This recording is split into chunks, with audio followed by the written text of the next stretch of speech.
नमस्कार जी दोस्तों, कैसे हैं आप लोग। मैं रविकांत मंत्रपाठी जनपद देवरिया उत्तर प्रदेश से आप सभी का हृदय की गहराइयों से स्वागत करता हूं।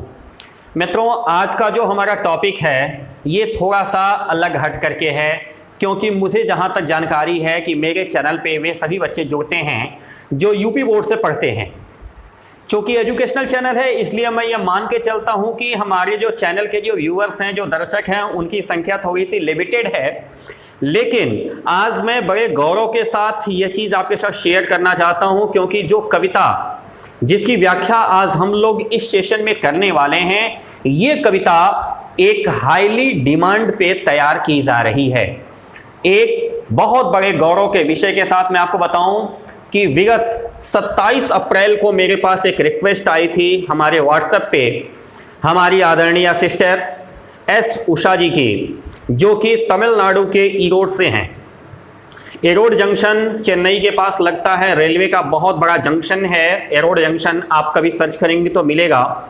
वहाँ की रहने वाली तमिलनाडु स्टेट बोर्ड में आप शिक्षिका हैं। आपने अपनी किताब के एक PDF मुझसे भेज करके आग्रह किया था कि सर अगर कुछ वीडियोस आप हमारे लिए बना दें तो अच्छा रहेगा।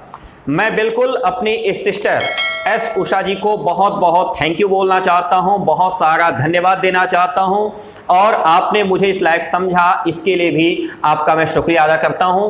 तो मित्रों, आज की जो कविता है नाचेंगे हम, कविता का शीर्षक है नाचेंगे हम। ये सुब्रमण्यम भारती, जो कि तमिलनाडु के प्रसिद्ध कवि हैं, उनकी लिखी हुई ये कविता है। आज हम लोग सुब्रमण्यम भारती जी के विचारों को जानेंगे। और ये कविता तमिलनाडु की जो SCERT यानी state council of educational research and training है की किताब में कक्षा 11 के पद्य खंड के पाठ संख्या 5 के रूप में संकलित है।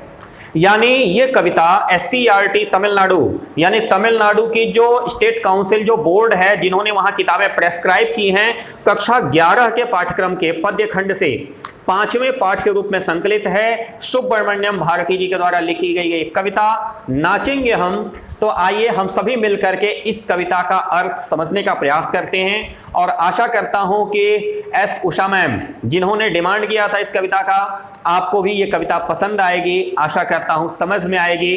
तो मैं पहले ही आप सभी को थैंक यू बोलता हूं, और मैं आपको एक चीज़ और बताता हूं कि उषा जी की जो रिक्वेस्ट है, मैं जैसे जैसे समय मिलेगा फुलफिल करने का प्रयास करूंगा कि मैं तमिलनाडु बोर्ड के भी सेकेंड ईयर की पूरी हिंदी मैं आपको इसी चैनल पे एक अलग प्लेलिस्ट में अवेलेबल कराऊंगा।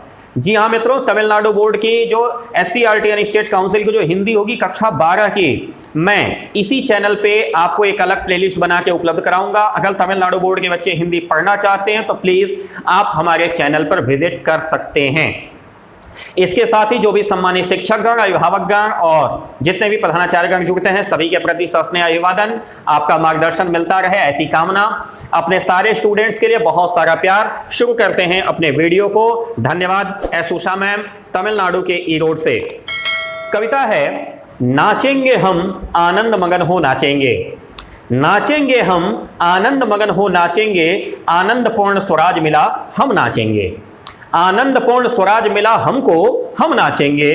दिन बीत गया है ब्राह्मण को प्रभु कहने का। दिन बीत गया है ब्राह्मण को प्रभु कहने का, गोरे फिरंगियों को हजूर भी कहने का। हमसे करके याचना हमारे ऊपर ही, हमसे करके याचना हमारे ऊपर ही, शासन करने वालों की सेवा करने का। जिसने हमको अब तक अंधियारे में रखा, उस दगाबाज अन्यायी का दिन बीत गया, हम नाचेंगे। हम आज नाचेंगे, खुश होकर के नाचेंगे, आनंद मगन होकर के नाचेंगे, यानी पूरी तरह से आनंद में डूब करके नाचेंगे। हम क्या करेंगे? हम नाचेंगे, हम डांस करेंगे। कैसे? पूरी तरह मस्ती में, एकदम मजे में डूब करके। आनंद का मतलब होता है पूरी तरह से प्रेम में डूब करके खूब मस्ती से नाचेंगे। ऐसे नाचेंगे जैसे आज के पहले कभी नाचे नहीं। क्यों? क्योंकि आज आनंदपूर्ण स्वराज मिला है, आज हमारे भारतवर्ष को आजादी मिली है। यह कविता 1947 के बाद के संक्रमण काल की कविता है। कहते हैं हमारा कवि कि आज हमको पूर्ण स्वराज मिला है, आज हम पूरी तरह से स्वाधीन हो गए हैं, आज हम स्वतंत्र हो गए हैं, आज हम तिरंगे के नीचे बैठे हुए हैं, आज हम खुश होकर के नाचेंगे। क्यों? ब्राह्मण को प्रभु कहने का दिन बीत गया। कवि की अपनी मानसिकता है। कवि ऐसा स्पष्ट करना चाहता है कि वे सभी लोग जो समाज के रहनुमा बनते थे, जिन्होंने धर्म और पाखंड के अंधविश्वास में हमको जकड़ रखा था, ऐसे ब्राह्मणों को अपना मालिक मानने का समय बीत गया है। ऐसे ब्राह्मण जो हमको पाखंड में, हमको एक दूसरे के प्रति धार्मिक विद्वेष में उलझाए रहते थे, जिन लोगों ने हमको अंधविश्वास में डाल करके सिर्फ अपना फायदा लिया है, ऐसे ब्राह्मणों को प्रभु कहने का अर्थात ऐसे ब्राह्मणों को अपना मालिक मानने का समय बीत गया। और गोरे फिरंगी, फिरंगी यानी ब्रिटिशर्स, फिरंगी मतलब जिनका रंग हमसे अलग है, वो हमको काला कहते थे, हम उनको गोरा कहते थे।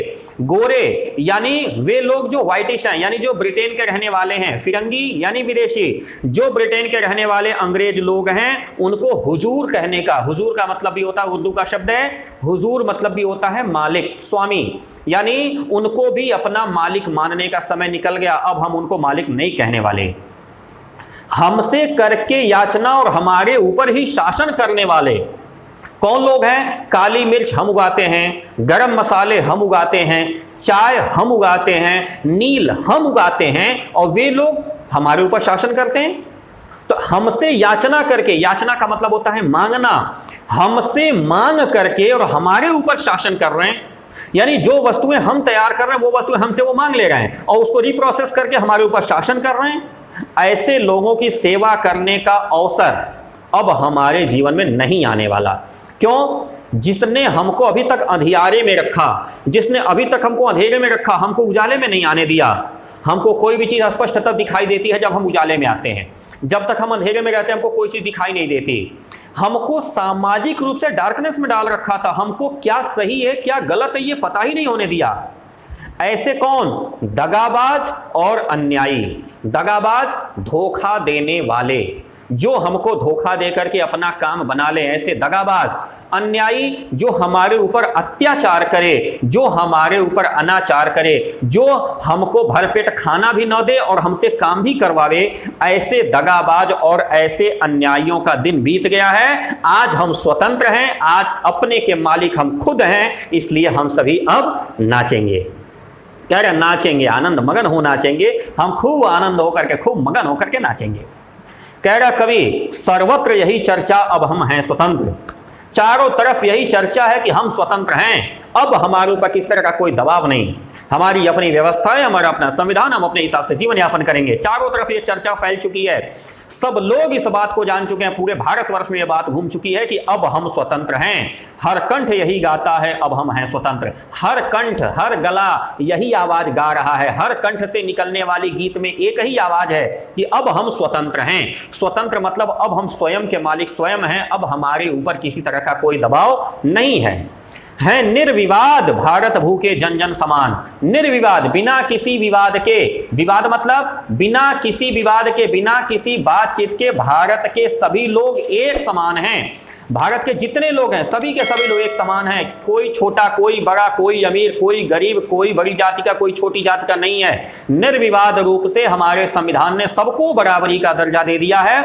हम सभी भारत के बराबर के लोग हैं। आज हम सभी आनंद मगन होकर के नाचेंगे। क्यों? कवि कहता है आगे, क्या ऊंच नीच, हमारे यहाँ कोई ऊंच नीच नहीं है।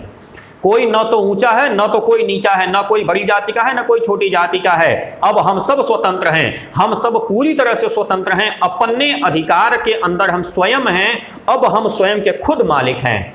अब हम क्या करेंगे? शंख फूंक कर जय जय ध्वनि उच्चारेंगे। जैसे जब पूजा पाठ के बड़े कार्यक्रम होते हैं ना, तो वहां पे शंख बजाई जाती है। भगवान श्री कृष्ण पांचजन्य शंख से उद्घोष करते थे।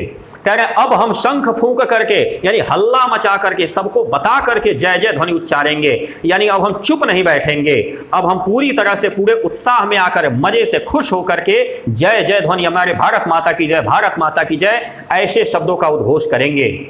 धरणी के कोने कोने में रव गूंजेगा, हम नाचेंगे। धरणी, धरती माता, धरणी के कोने कोने में, यानी पूरे अखंड ब्रह्मांड में जितनी दूर तक हमारी धरती का क्षेत्रफल है, यह शोर गूंजेगा। रव का मतलब होता है आवाज, शोर। धरती के कोने कोने तक यह आवाज गूंजनी चाहिए, भारत माता की जय, भारत माता की जय, और हम नाचेंगे। कहता है कवि आगे, आया रे दिन जब सब समान बन जाएंगे। अब वह दिन आ गया कि सब लोग एक समान हो जाएंगे। जैसे जब हमारे यहाँ अंग्रेज थे ना, तो उन लोगों ने क्या किया था, फूट डालो राज करो, यानी लोगों में फूट डाल दिया था कि देखो तुम बड़ी जाति के हो, तुम छोटी जाति के हो, तुम उसका छुआ मत खाना, तुम उसका छुआ पानी मत पीना। ये क्या था, उन्होंने आपस में वैमनस्य डाल दिया था, फूट डाल दिया था। कह रहा है कि अब कोई ऊंचा नीचा नहीं, अब सब समान हो गए हैं। अब क्या होगा, इस भू से, इस भारत माता की जो धरती है, इस धरती पर से सब छल, छल का मतलब एक दूसरे को धोखा देना, दंभ, दंभ का मतलब अहंकार, घमंड, और सब कुछ स्वयं मिट जाएगा। इस धरती से छल और दंभ यानी इस धरती पे धोखा देने की प्रवृत्ति और अहंकार सब समाप्त हो जाएगा। ऊंच और नीच का जो पैमाना जो अंग्रेज और विदेशी खोल के गए थे ना, वह पैमाना बदल गया। अब हमारे यहाँ ऊंच नीच नहीं है। अब ऊंचा कौन होगा, जो सद्धर्मी होंगे, सत्कर्मी होंगे, जो अच्छे धर्म करेंगे, जो अच्छे कर्म करेंगे, जो अच्छे आचरण करेंगे वही लोग ऊंचे कहलाएंगे, जो खराब आचरण करेंगे वही नीच कहलाएंगे। ऊंच नीच कहने का जो पैमाना था पहले कि ये ब्राह्मण है इसको ऊंचा कर दो, ये शूद्र है इसको छोटा कर दो, नहीं, अब जो अच्छे कार्य व्यवहार वाले लोग होंगे वो ही ऊंचे कहलाएंगे, बाकी कोई लोग ऊंचे नहीं कहलाएंगे। उसी को महान कहा जाएगा। सो सदकर्मी यानी अच्छे कर्म करने वाला, और सदधर्मी अच्छे आचरण करने वाला होगा। कवि कहता है जाएंगे अपने आप यहां से पाखंडी, जो पाखंडी लोग हैं। मैं भी इस कविता को जब पढ़ा था तो ब्राह्मण शब्द पे मुझे दिक्कत आई थी, लेकिन फिर मुझे समझ में आ गया था कि ये सभी उन ब्राह्मणों के लिए है जो पाखंडी हैं। पाखंडी मतलब जो बिना मतलब का फालतू का आवरण बनाकर लोगों को दिग्भ्रमित करते हैं, दिशा से भ्रमित करते हैं अपने। वे लोग जो धर्म का गलत आश्रय लेकर के आप लोगों को झूठी बातों में बरगलाते हैं, ऐसे पाखंडी लोग। पाखंड का मतलब होता है मोह माया का बंधन रचना। ऐसे पाखंडी लोग जो कहते कुछ और हैं, करते कुछ और हैं, झूठ सही बोलने वाले लोग अपने आप यहां से चले जाएंगे। और कहता है कवि वंचक विनष्ट हो जाएंगे। वंचक वंचित करने वाले, हमको जो सुविधाएं मिलनी चाहिए उन सुविधाओं से हमको वंचित रखने वाले लोग जाएंगे, वो यहां नहीं रुकेंगे। अब हमको जो सुविधाएं मिलनी चाहिए वो सुविधाएं हमको नहीं मिलने देते हैं, ऐसे लोग जो हमारी सुविधाओं में बाधा बनते हैं, वे सब लोग यहां से जाएंगे और हम खुश होकर के नाचेंगे, आनंद मगन होकर के नाचेंगे। चौथे स्टैंजा में आगे देखिए कवि फिर हमको समझाता है भारत हमारा कृषि प्रधान देश है। हमारे भारत की प्रमुख अर्थव्यवस्था क्या है, कृषि, खेती बाड़ी। कहता है कि हम मुक्त कंठ से कृषि के वंदन गाएंगे, मुक्त कंठ से, एकदम अपना गला खोल करके, हमारे ऊपर किस तरह का कोई दबाव नहीं होगा, खुल करके कृषि की वंदना गाएंगे कि भारत देश में कृषि की जय जयकार होगी, यानी कृषि की वंदना करेंगे, अर्थात कृषि को बढ़ावा देंगे। हम खुल करके पूरी तरह से भय मुक्त होकर के कृषि को बढ़ावा देने वाली बातें करेंगे। कह रहा उद्योगों के मस्तक पर तिलक लगाएंगे, नए नए उद्योग स्थापित करेंगे। मस्तक पर तिलक लगाने का मतलब होता है इज्जत करना, मुहावरा है। उद्योगों के यानी फैक्ट्रियों के माथे पर तिलक लगाएंगे, अर्थात फैक्ट्रियों को हम लोग संरक्षण देंगे, फैक्ट्रियों की पूजा करेंगे, अर्थात बड़े बड़े उद्योग, बड़ी बड़ी फैक्ट्री लगाएंगे जिससे नया उत्पादन होगा, बहुत सारे लोगों को नए नए रोजगार मिलेंगे। कह रहे भक्षण करके भरपेट निकम्मे, उनको हम शब्द भर्सना भरे सुनाएंगे। जो भर पेट, पूरे पेट भर खा लेते हैं, उसके निकम्मे की तरफ पड़ जाते हैं, ऐसे लोगों को हम लोग भर्सना के शब्द सुनाएंगे। भर्सना का मतलब कहते हैं कि जब किसी के प्रति कोई ओछी बात करते हैं, जब कोई व्यक्ति गलत आचरण करता है तो उसके लिए जो हम लोग जो अपशब्दों का इस्तेमाल करते हैं या उसके लिए जो हम लोग खरी खोटी यानी भला बुरा सुनाते हैं, उसको बोलते हैं भर्सना। कह रहे ऐसे लोग जो मेहनत नहीं करना चाहते, जो कर्मठी नहीं हैं, जो भरपेट उनको फ्री में मिल जाएगा, खा करके ऐसे पूरा पेट में सो जा रहे हैं, निकम्मे, काम नहीं करने वाले, उनको हम लोग क्या करेंगे, खरी खोटी सुनाएंगे, उनके बारे में बुरी बातें करेंगे और उनको हम लोग अपने में शामिल नहीं होने देंगे। कह रहे हैं ऊसर धरती में जल सिंचन से क्या होगा, कोई न व्यर्थ कर्मों में समय गंवाएगा, हम नाचेंगे। ऊसर धरती, ऐसी धरती जो बंजर हो चुकी है, जिसमें फर्टिलिटी बिल्कुल नहीं है, जिसमें नीचे कोई ऐसे पोषक तत्व नहीं बचे हैं जिससे कि नई फसल उग सके, वहां पे व्यर्थ जल बहाने से कोई फायदा नहीं। हम वहां पे जल नहीं बहाएंगे, बल्कि हम इस ऊर्जा का उपयोग उन जगहों पे करेंगे जहां पे फर्टिलिटी है, हम वहां मेहनत करेंगे ताकि ज्यादा से ज्यादा उपज हो। कोई न व्यर्थ कर्मों में समय गंवाएगा, कोई भी व्यक्ति व्यर्थ कर्मों में समय नहीं गंवाएगा। फालतू के काम में हम लोग अपना समय इन्वेस्ट नहीं करेंगे, बल्कि हम लोग कहां पे अपना समय लगाएंगे? अच्छे कार्यों में लगाएंगे, सत्कर्मों में लगाएंगे, सत्कर्मों में अच्छे कार्य करेंगे। व्यर्थ कार्यों में अपना समय हम बर्बाद नहीं करेंगे। हम नाचेंगे, खुश होकर के, मगन होकर के नाचेंगे। कवि कहता है अगले स्टेंजा यानी 5वें स्टेंजा में, आज इतने दिनों के बाद जब हम 200 सालों से इन अंग्रेजों की गुलामी से बाहर आ रहे हैं, तब कह रहा है अपना ही यह देश हुआ है भास हमें। आज हमें आभास हुआ, ऐसा हमें अनुभव हुआ, ऐसा हमें महसूस हुआ। भास हुआ मतलब आभास हुआ, महसूस हुआ, ऐसा हमें अनुभव हुआ। आज हमें पता चला है कि यह देश अपना है। आज तक तो यह लगता था कि अंग्रेजों का देश है, हम लोग यहां रह गए। आज पता चला है कि यह अपना देश है, अपना इस पर अधिकार हुआ है भास हमें। आज हमें आभास हुआ है कि इस देश पर अपना अधिकार है। देखो मैं साफ बता रहा हूं, कवि का अपना कथन है कि परिपूर्ण ब्रह्म की सत्ता के अतिरिक्त किसी सत्ता पर होगा कभी नहीं विश्वास हमें। परिपूर्ण ब्रह्म, ऑलमाइटी गॉड, इस धरती को चलाने वाला एकमात्र ईश्वर जो परिपूर्ण ब्रह्म है। परिपूर्ण मतलब चारों तरफ से जो पूर्ण है, जिसके अंदर कोई कमी नहीं है। ऐसे परिपूर्ण ब्रह्म की जो सत्ता है, जो उसका अपना एटमॉस्फेयर है, उसके अलावा दूसरे किसी पे हमको विश्वास नहीं है। यहां धरती पे अगर कोई पाखंडी आके कहता है, कोई हमको बहुरूपी आके कुछ समझाता है, हमको उस पर विश्वास नहीं करना है। हम सीधे परमपिता परमेश्वर पे बर्दाश्त करेंगे। कह रहा है दासता उसी की केवल कर सकते हैं हम, दूसरा हमें परतंत्र न रखने पाएगा। हम दास बनेंगे, हमें दास बनना स्वीकार है, हम दासता स्वीकार करेंगे, हम नौकर बनेंगे, हम सेवक बनेंगे, नहीं किसके? उस परिपूर्ण ब्रह्म के, और किसी के नहीं। इस धरती पर रहने वाले किसी जीव का दास बनना हमें स्वीकार नहीं है। अगर हमको सेवक बनना होगा, यदि हमको चारक बनना होगा, तो हम उस परमपिता परमेश्वर के चारक बनेंगे, उसी के दास बनेंगे। दूसरा कोई हमको चाहे कि परतंत्र बना ले, दूसरा कोई चाहे कि हमको गुलाम बना ले, संभव नहीं है। और अब हमारा देश जबकि आजाद हो चुका है, अब हम पूर्ण स्वतंत्र हैं, अब हम नाचेंगे, आनंद मगन होकर के नाचेंगे। तो मित्रों ये कविता थी, नाचेंगे हम, आनंद मगन हो नाचेंगे, तमिल भाषा के बहुत ही अच्छे कवि सुब्रमण्यम भारती जी के द्वारा, जो कि स्पेशली डिमांड की गई थी एस उषा मैम के द्वारा, जो तमिलनाडु के ईरोड से हैं। मैं आपको थैंक यू बोलता हूं। SCERT तमिलनाडु यानी तमिलनाडु स्टेट बोर्ड की कक्षा 11 की हिंदी की किताब, हिंदी रीडर के ये पद्य खंड से 5वें पार्ट से ली गई थी। आज हम लोगों ने इसकी व्याख्या की। अच्छा लगा, मुझे लगता है कि आप लोगों को भी पसंद आएगा। अपने अपने हिसाब से आप लोग इस पर कमेंट करने का प्रयास करिएगा। विशेष कोई अगर दिक्कत आती है तो आप हमसे व्हाट्सएप पे भी जुड़ सकते हैं मित्रों। तो मैं एक बार पुनः जितने लोग भी हमारे चैनल पे हैं सभी के प्रति अभिवादन करता हूं, रिक्वेस्ट करता हूं कि प्लीज़ हमारे इस चैनल को लाइक जरूर कर लीजिएगा। चैनल क्षमा चाहूँगा, जितने लोग भी हमारे इस चैनल पे पहली बार हैं, हमारे इस चैनल को सब्सक्राइब कर लीजिएगा, वीडियो को लाइक कर लीजिएगा, और यदि आपको पसंद हो, अच्छा लगे तो अपने फ्रेंड्स के साथ शेयर करिएगा। गुड, तो चलिए फिर मिलते हैं जल्दी ही। मैं रविकांत मैत्र पाठी, जनपद देवरिया, उत्तर प्रदेश से सभी का अभिवादन करते हुए नमस्कार, सत श्री अकाल, जय।